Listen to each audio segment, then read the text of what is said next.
নমস্কার বন্ধুরা, শ্রাবন্তী রান্নাঘরে তোমাদের সবাইকে স্বাগত জানাই।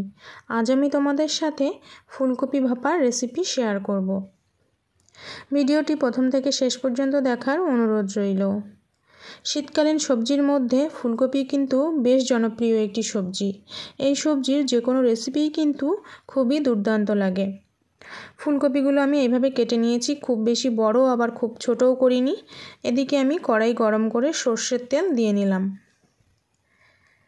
তেল গরম হয়ে এলে আমি এর মধ্যে কিউব করে কেটে রাখা পেঁয়াজ দিয়ে দিলাম। পেঁয়াজটা একটু ভেজে নেব, খুব বেশি কড়া করে ভাজবো না, পেঁয়াজের কাঁচা ভাবটা চলে যাওয়া পর্যন্ত ভেজে নিতে হবে। পেঁয়াজগুলো তুলে নিয়ে ওই তেলের মধ্যেই আমি ফুলকপিগুলো দিয়ে দিয়েছি। এবার এগুলোকে আমি পরিমাণ মতো লবণ আর হলুদ দিয়ে একটু হালকাভাবে ভেজে নেব, খুব বেশি কড়া করে ভাজার প্রয়োজন নেই। ফুলকপিটা ভাজা হতে থাক, এদিকে আমি মশলাটা বানিয়ে নেব।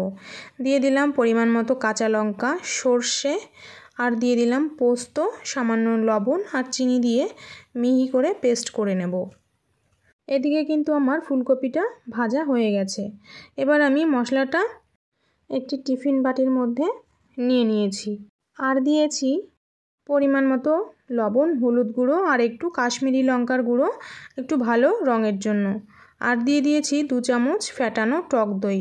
সব মশলাগুলো একসাথে ভালো করে মিশিয়ে নিয়ে আমি এর মধ্যে ফুলকপিগুলো অ্যাড করে দিয়ে একটু নেড়েচেড়ে ভালো করে মশলার সাথে মিশিয়ে দিচ্ছি।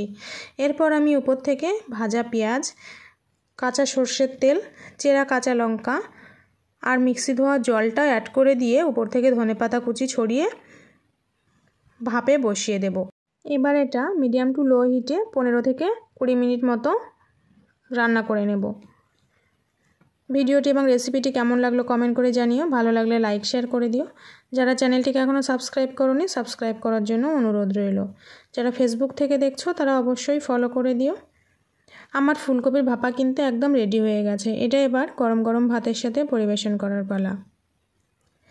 দেখা হবে আরও একটি নতুন ভিডিওর সাথে। আজকের মতো চলে যাচ্ছি, টাটা।